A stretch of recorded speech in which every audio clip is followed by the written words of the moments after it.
Britain's conversation. Isn't it funny?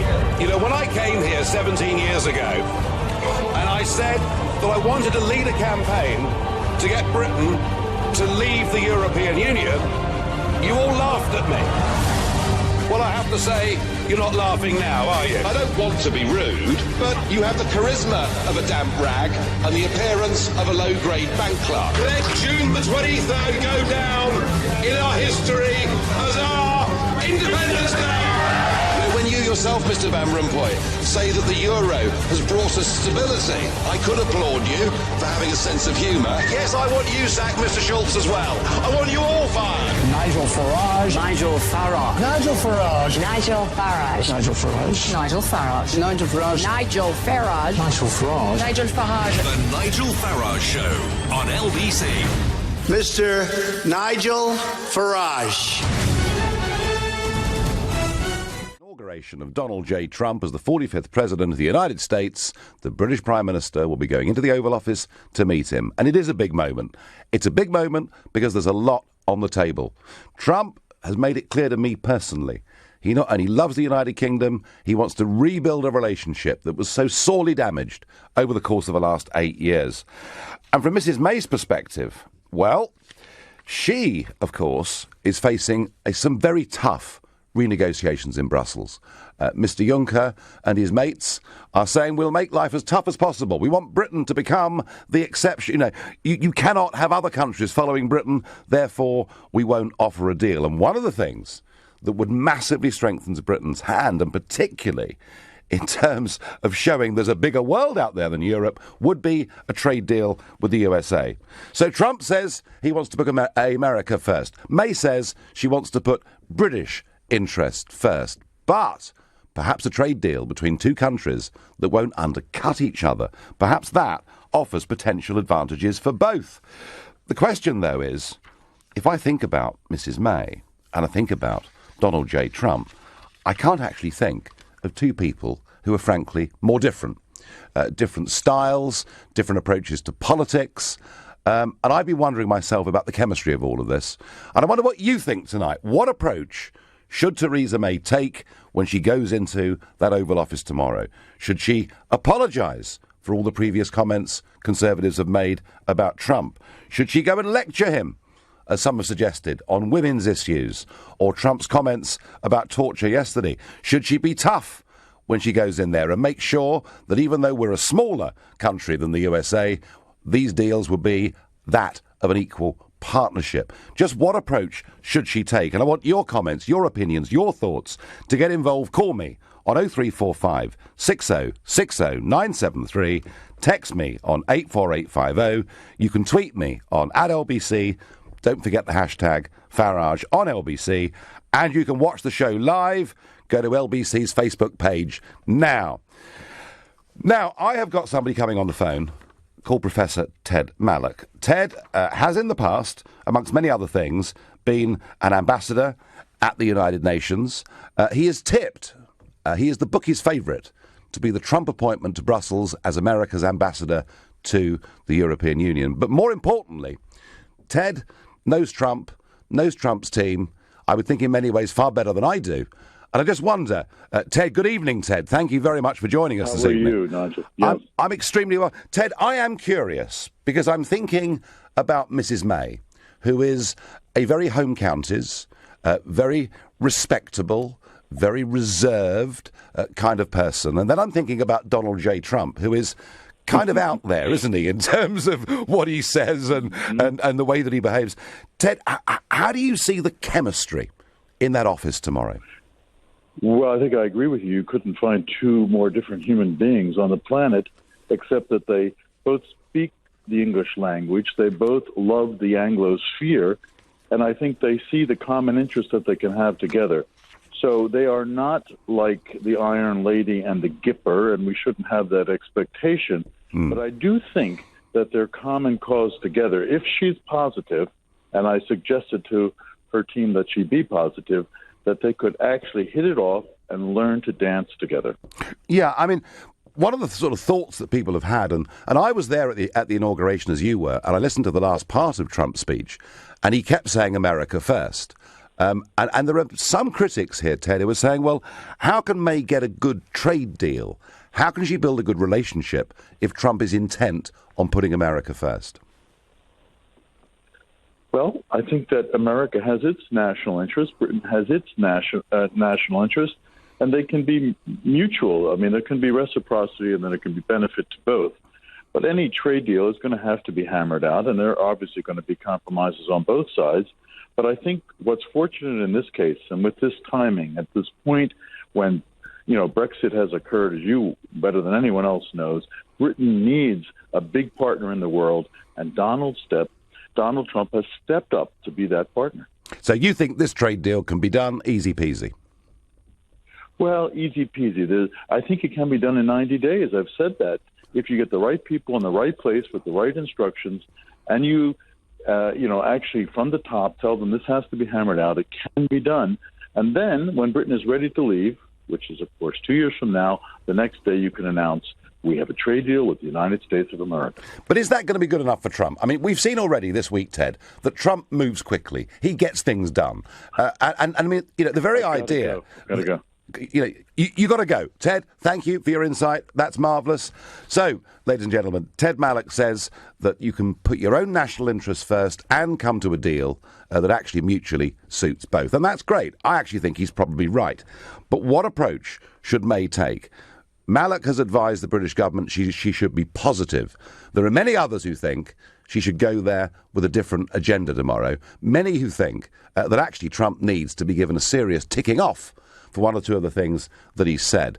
And I wonder what you think. I wonder what James in Berwick-on-Tweed in Northumberland thinks. James, good evening.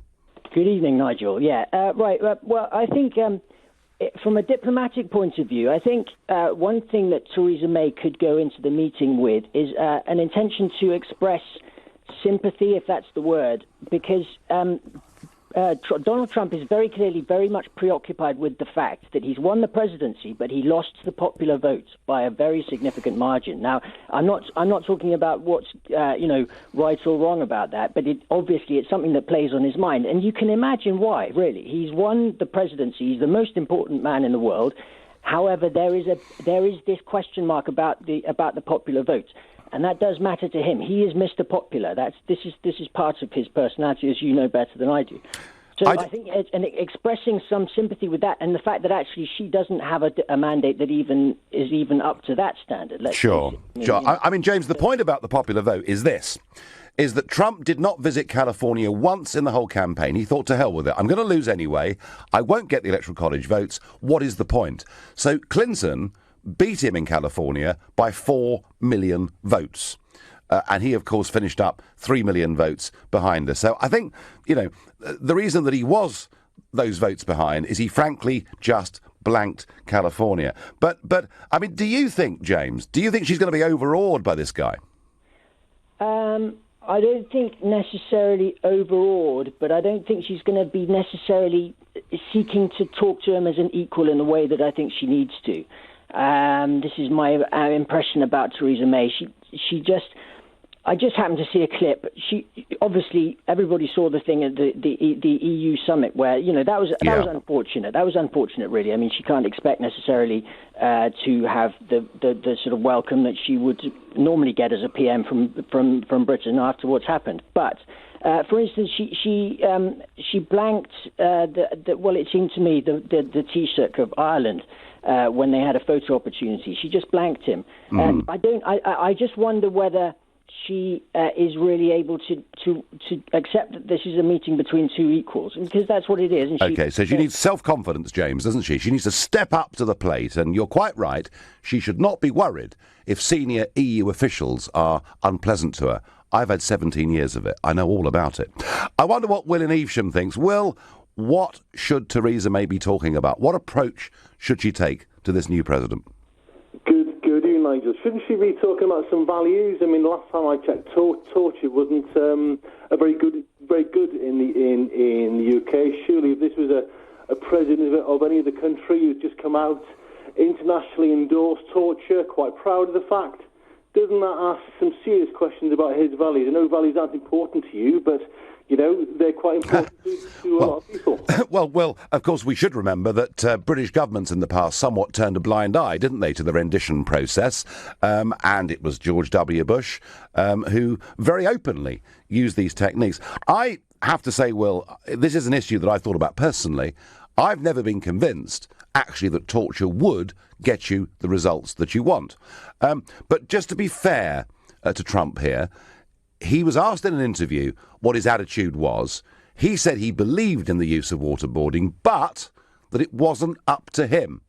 It was up to the CIA director, and it was up to the defence chief, and it would be up to those two men to decide whether they wanted to push Congress into having another vote. So I don't actually think that May necessarily needs to lecture him on this. Let me finish. I know you're not used to letting people finish, but if you there's a leader of the free world setting surely a moral message, and you're saying now on a question as fundamental as torture, that he's going to ask his defence secretary, what do you think? I think it's a great thing. And you don't think there's an issue there, do you, Nigel? Well, let's be frank. You know, this has been American policy for some considerable part, you know, of this millennium. So Obama stopped it. He would reintroduce it. Frankly, I don't think. Will. I don't think that Congress. I thought you didn't like politicians who avoided the point. Is there a moral issue with a president who suggests that torture and actually actively endorses torture? Do you see a moral... Well, he also actively endorses the death penalty, as did Obama. There are many, many issues where, on social issues, abortion, for example, there are many issues here where Britain and America are very, very different. And whilst Trump may think that torture works, he's not himself going to be campaigning for it, and I doubt, to be honest with you, that it's going to be an issue, because I don't see Congress passing it. But I understand your point, you know, that there are moral issues to talk about, but there is give and take. And if she goes down that line, in my opinion, she'll get stuck debating abortion. She'll get stuck talking about the death penalty, and that, I think, will be bad news. Your texts and tweets coming in. Text, nice hat, Nigel. For those that can't see, I'm wearing a Make America Great Again hat that Ian Dale brought back with him from the USA. It's going to be interesting. I hope she has some lead and impresses him so we can get some fair business done. Dan in Wellingborough. Nice one here. A tweet here that I perhaps possibly agree with. May, Trump, opposites attract. Well, let's hope that's right. And lastly, another tweet. Nigel, love the baseball cap and the suit tonight. A bit quirky, but stylish. Well, take your pick. Right now, you're listening to The Nigel Farage Show, exclusively on LBC. It's 7:15. This is LBC, The Nigel Farage Show. Call 0345 6060 973. Text 84850. Tweet at LBC using the hashtag Farage on LBC. It's a big day tomorrow as two very different people meet in the Oval Office. The question I'm asking is, how should Mrs May approach this meeting and the 45th President of the USA? And let me throw in a thought from myself. I've met Trump a few times, and I know some of the people around Trump who I've known for years. And the one thing about Trump, and you know, people who've known him, we had Ted Mallock on earlier, who knows him. I've spoken to Piers Morgan, who's known him quite well for about 8-9 years. One thing about Trump is he's incredibly loyal to people.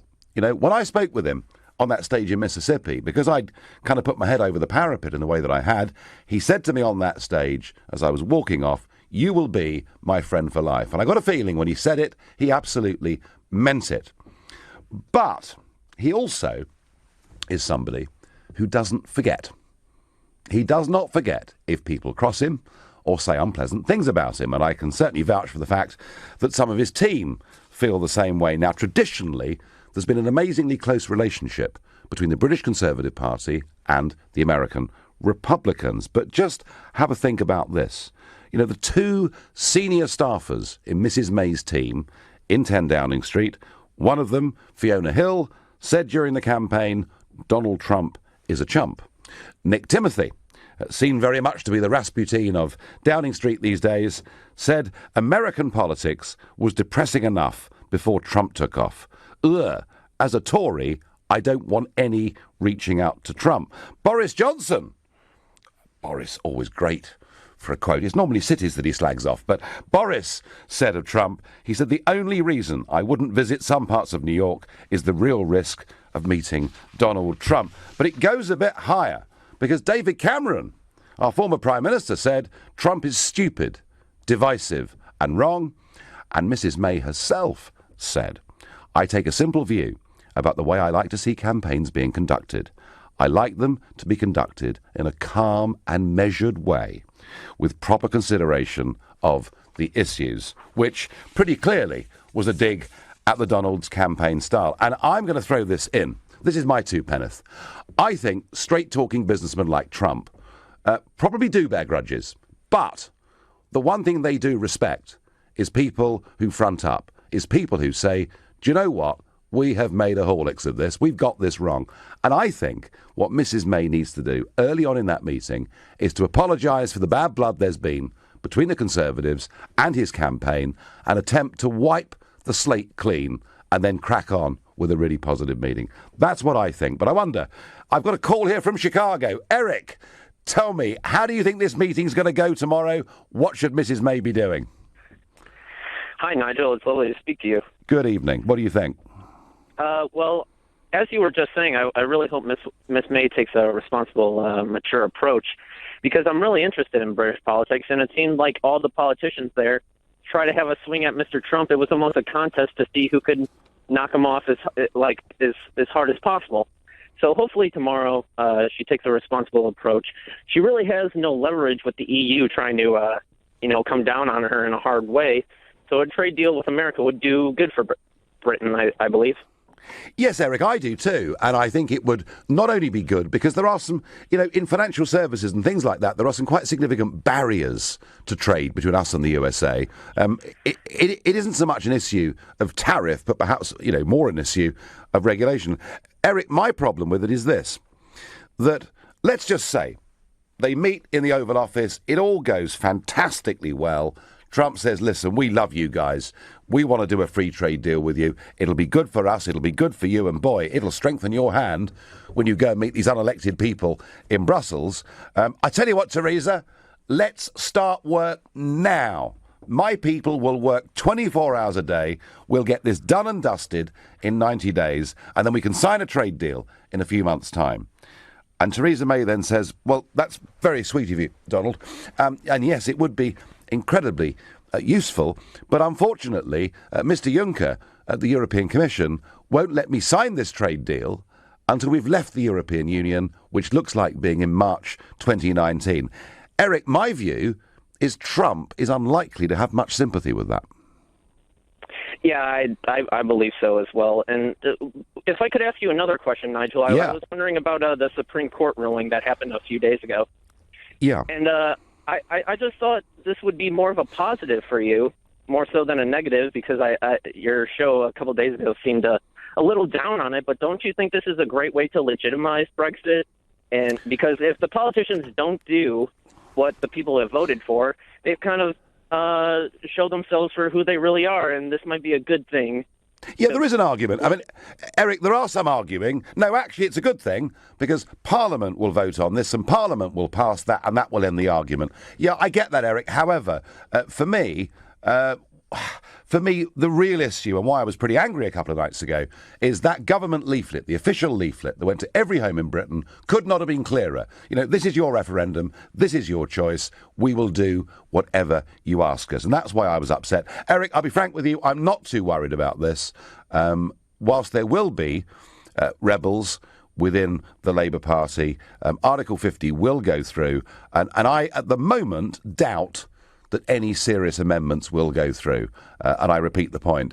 If Parliament does, water down this Brexit or delay this Brexit, we will have a political revolution, the likes of which this country has not seen in years.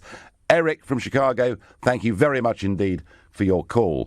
Facebook messages. Rhoda Baker says, I'm sure Nigel Farage prefers Britain to be America's 51st state instead of staying in the EU. No, Rhoda.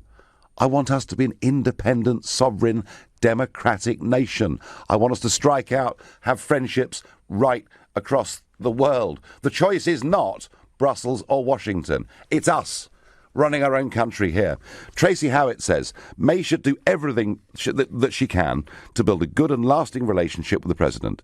He is prepared to do everything to help Britain whilst helping the EU go down the tube. Well, I think that's probably right. I think Trump is a mega Eurosceptic. And if Ted Malloch, who we had on the programme earlier, becomes America's ambassador in Brussels, it will be a 180-degree change in terms of policy from everything the Americans have said since the early 1960s. It is going to be quite lively in Brussels if Ted gets that job.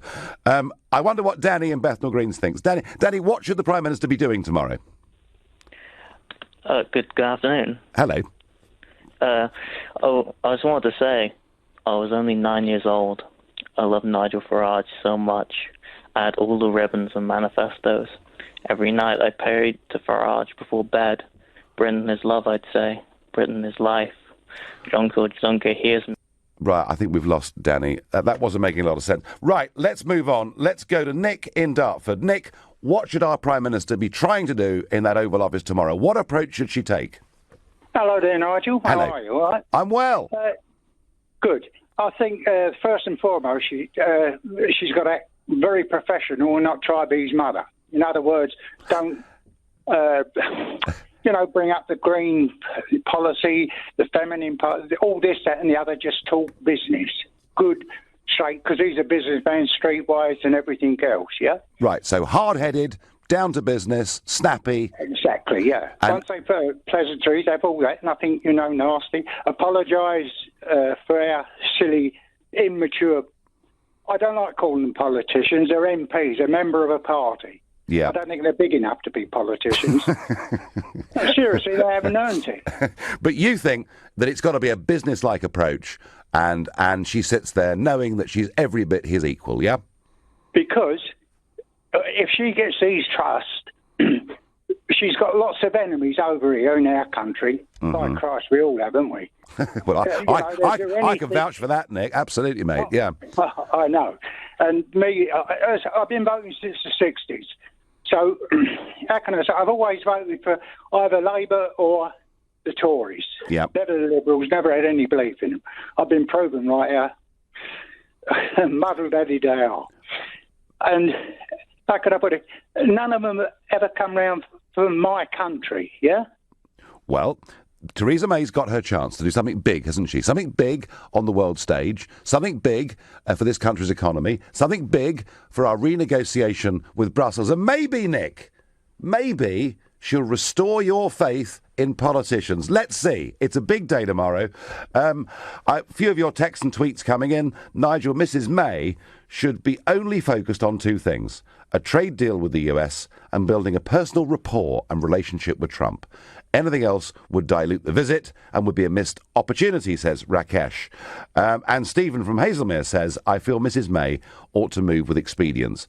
As Donald Trump talks and then gets the job done, it can repair a poor economy. It could be the model to rebuild the broken British Empire. Well, that's very optimistic, Stephen. I don't think that America is coming back into the British Empire, however successful Theresa May is tomorrow. But I do think it's a great opportunity. And I do agree with all the callers who say that once or twice on the international stage, since she's been the Prime Minister, she's looked a little overawed. She looked genuinely shocked, when she was snubbed in Brussels. And she's got to walk through that room, absolutely chin up, and say, we may be smaller than America, but we can be equal to America. We can do something really special here for the whole of the free world.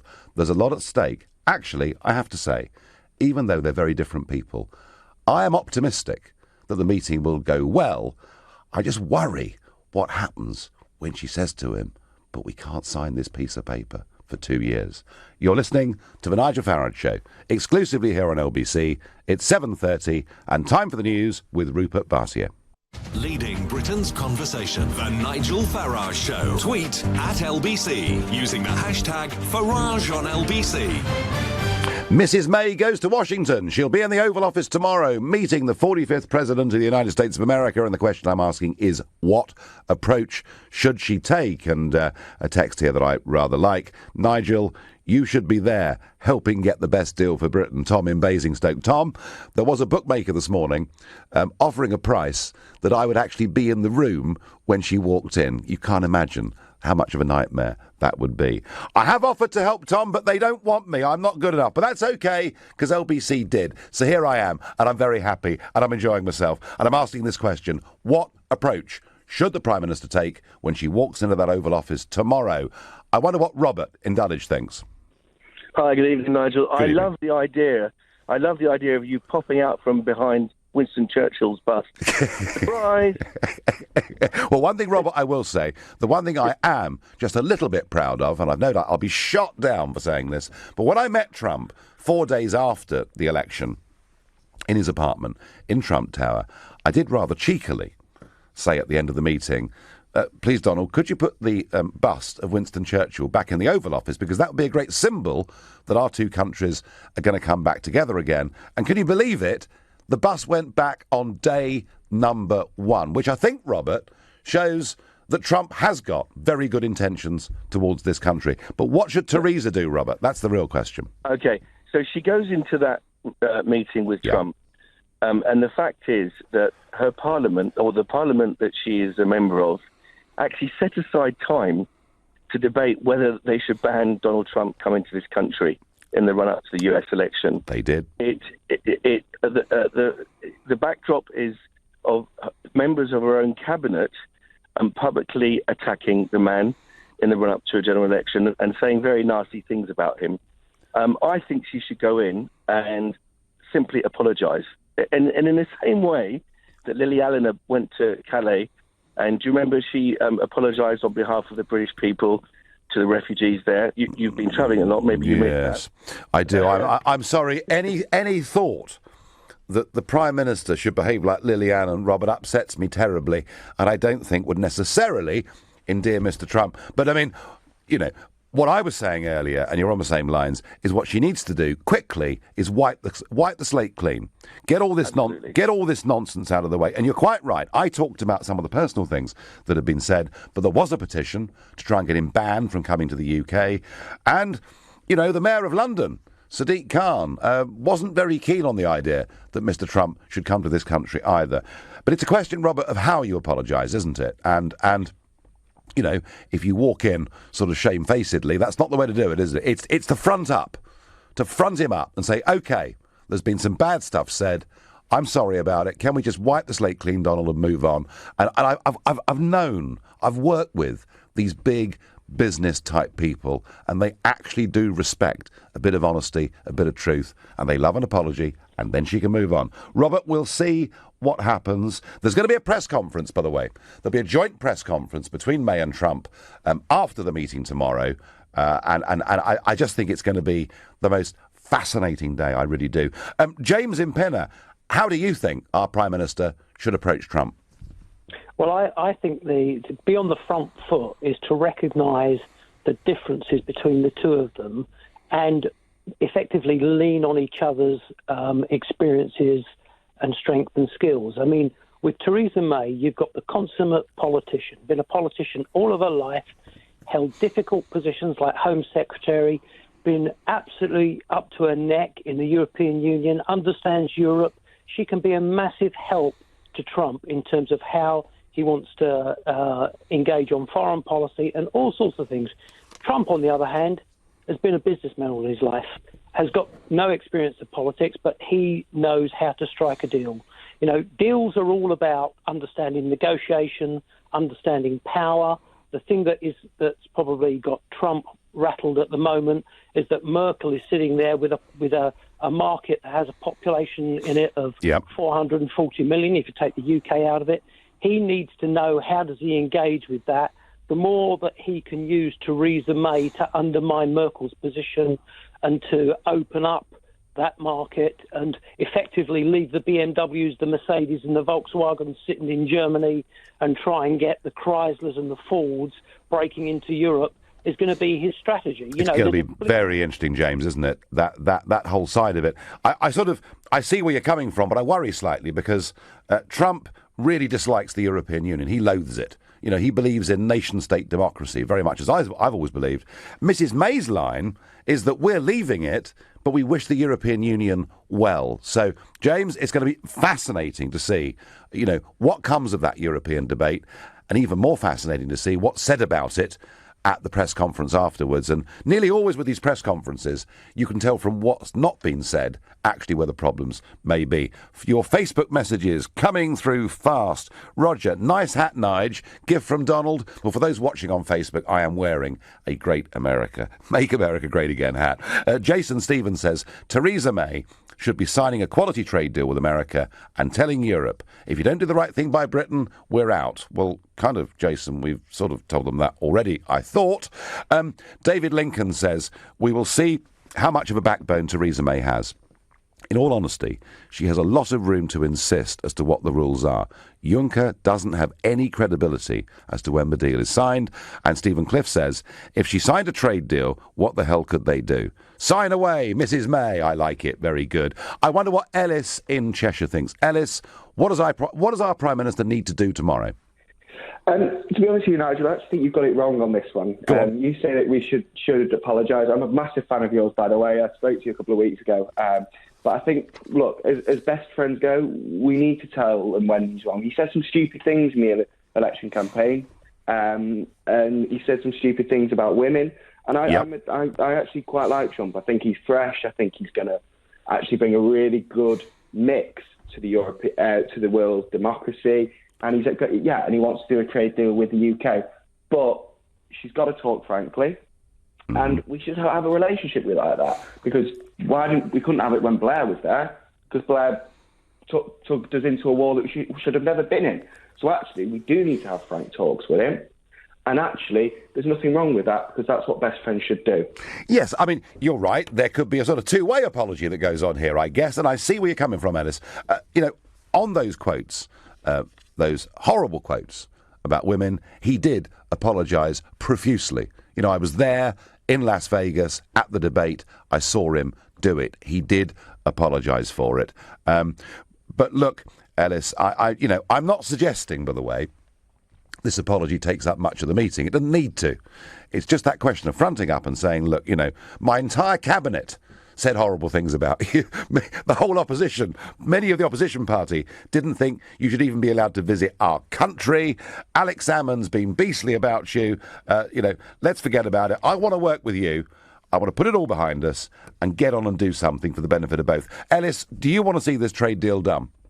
Yes, absolutely. I want us to have a trade deal as quickly as possible. What about NATO, Ellis? What about NATO? What does she need to say to him about NATO?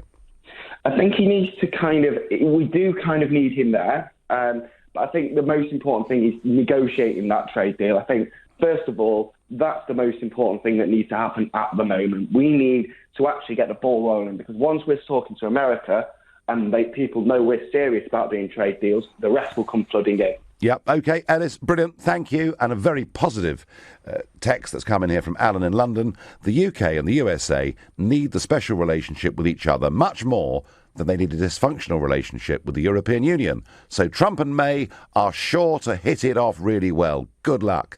Very, very optimistic. I wonder, is Ali in Stoke Newington optimistic about tomorrow? And how do you think the Prime Minister should approach Trump? Hi, Nigel. Congratulations on last year's campaigning. Thank you. I think Theresa May should align our interests with Donald Trump in weakening Germany. We don't know what's going to happen in the summer with the French election, and if the French come out of the European Union or express an intent to do so, then I think this is a win-win situation potentially. Yes. If we can get a trade deal, let's weaken Germany and open up the markets for our cars and their cars. I think it's going to go a long way. I did hear, Ali, I heard an LBC presenter this morning with the name of O'Brien say that he thought it was humiliating for the British Prime Minister to be going to the Oval Office and looking for a trade deal when we had these wonderful friends in Europe. I mean, I would have thought it's the other way around, isn't it? Shouldn't we be proud that it's our Prime Minister that is the first global leader going there? Yeah, I mean, people have short memories. They've forgotten where the European Union was 2 years ago with what was happening with Greece. I think the Varoufakis made very good arguments.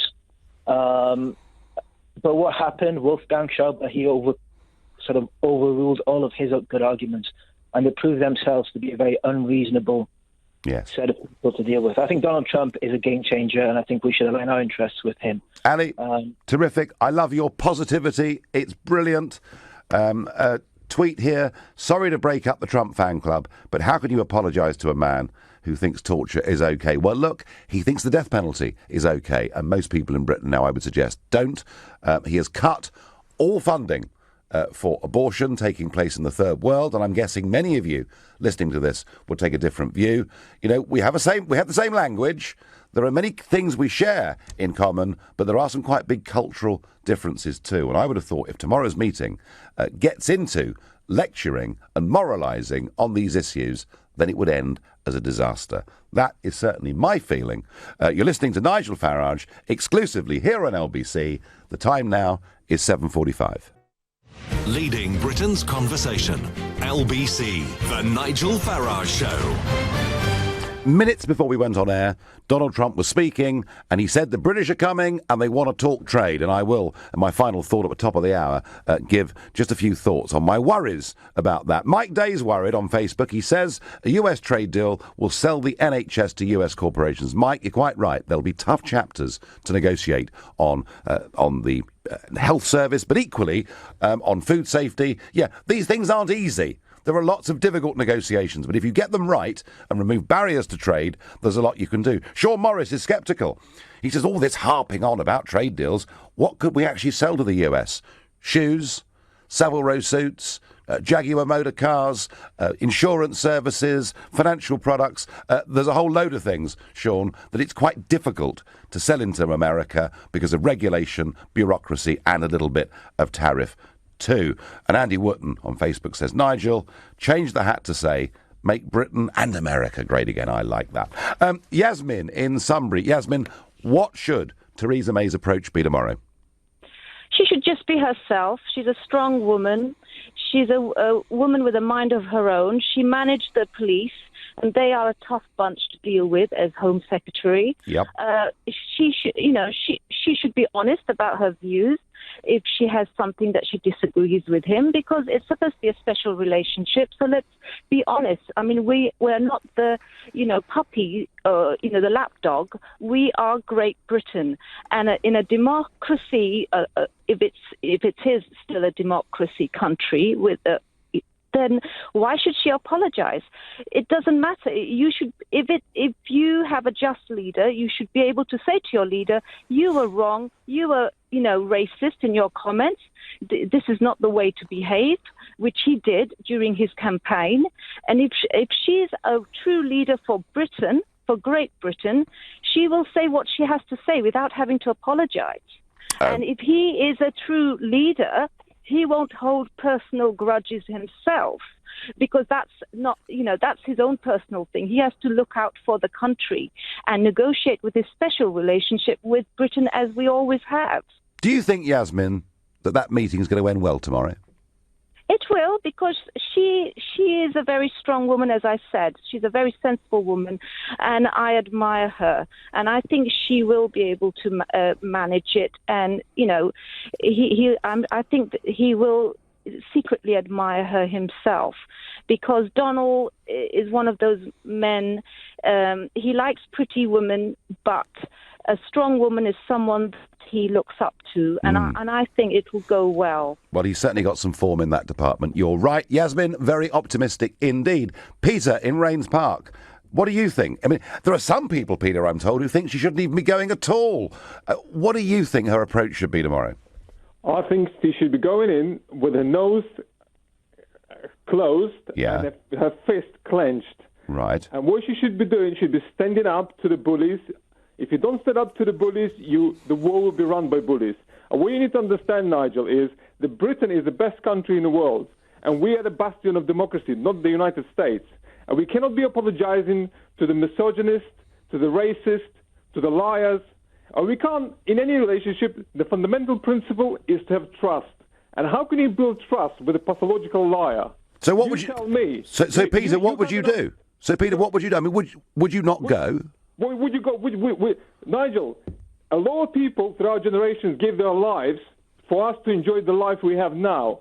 And these freedoms, we cannot sacrifice them because we're desperate for a deal. Because if you betray your principles, there's no point in living, Nigel. Well, Peter, I don't know whether you've been to Omaha Beach or any of those American cemeteries across in France, but the Americans paid a pretty heavy price too for this, didn't they? Well, they didn't pay the price to have someone in the office now, so-called leader of free world, who is a bully, who's just said today, if Mexico doesn't respect the United States, we don't like that. Well, apparently, who's bullying who? He's trying to build a wall Mexicans didn't ask for, and he's telling them they're not respecting the United States. Peter, I will grant you one thing. He is trying to bully American corporations to make product in that country. And yesterday he announced 2 big gas pipelines. There's been a hell of a row over this for years. He announced 2 big gas pipelines. And when he asked one of the officials, oh, by the way, where's the steel coming from? They were told it was all coming from overseas. And he basically has said, right, scrap that. We're going to build it in America. He will bully big corporations, Peter, but I think, won't he, Peter, stand up for ordinary people against big business and against Washington? Surely he's going to do that. Nigel, have you been to one of his hotels? I have, yes. Have you checked where his towels and everything else is made? Yes, I have. I'll tell you a secret. They're made in China. Yeah. Yeah, so isn't it a bit of a hypocrisy? You know, when it comes to his own business, he looks for the best deal, the cheapest, and he goes to make it in China, while telling everyone else to do Americans and buy Americans. Well, I think he would argue the same with tax, wouldn't he? That he's been allowed through a very complex system in America not to pay tax for many years, and as he says, if you want someone to solve this, get somebody who has been able to use the system to their own advantage, so that it's someone who gets it, so that they can make it fairer. Now, I have been, Peter, to the new Trump hotel in Washington is in the old post office, and it's a fantastic place to go. It's fun, it's buzzy, and I'm supposed to be going there in a few weeks' time, but I didn't check where the towels were made last time, and I promise, Peter, I will report back. Please ring me again in a few weeks, and I'll report back. And thank you. David in High Wycombe. David, what should she do tomorrow? Well, shouldn't she actually go in and ask why we would want a trade agreement with a country that doesn't want to trade with external countries? She could ask that, David, but if you think that, you've misread Trump, OK? No. Hang on a second. You just said a moment ago that all the steel that he's going to use needs to come from inside of America. He needs to encourage all the companies within America to make sure they develop in America. So what use is a trade agreement going to be for the UK with a company which is facing internally instead of externally? And why would we swap a trade agreement with one of the largest bodies in the world who want to trade with us for a country that is actively saying it doesn't want to trade with other countries? Well, the trade agreement we have with the European Union prevents us having trade agreements with the 4/5, in fact more than 4/5 of the world's economy that is outside the failing European Union. So the point, David, is we're freer, ourselves to do bigger things on a world stage. Trump has a beef with China. He has a beef with Chinese steel. He feels they've massively overproduced, they've dumped it on the world markets, and they've done it using government subsidy, frankly, to put people out of business very unfairly. What Trump will do is he will build genuine free trade deals with countries that he sees as equals. And one of the reasons Trump wants to do this tomorrow is because he wants to show the world he's not isolationist, but he is selective about who his friends should be. Do you buy that point from me? No, not at all, because realistically, we have trade in this country which is matched to Europe and matched to European environments, and it's matched to those cities. Now, if we were to think about the car industry in the US, it is not relevant to our car industry in the UK.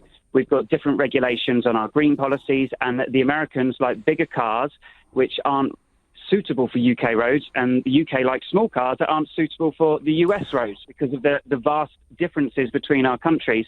How will a trade agreement with a country which is vastly different to ours be suitable then instead of a trade agreement that we've got with a set of countries which match and are engaged with us? David, I've got a bit of news for you. the year before last, for the first time ever, despite being so Eurocentric in our thinking and convincing ourselves that it's only Europe that would buy our cars, and almost being told that it was Europe that was buying all our cars, we now sell, David, more cars to non-EU countries than we sell to EU countries, and that trend will continue to grow. One of the reasons I campaigned for Brexit is because I wanted this country to go global, and I see tomorrow as being a very, very important step down that road. I want Theresa May to go in there and to stand up and to be proud of who she is, not to feel intimidated in any way at all. Once or twice in Brussels, she seemed to be slightly overawed by the occasion. There's no need for that. I've suggested she tries to wipe the slate clean on what's been said in the past. I'm sure if she says that, he in turn will say to her, I went a bit over the top once or twice. I wanted to be positive, but I think we have a problem.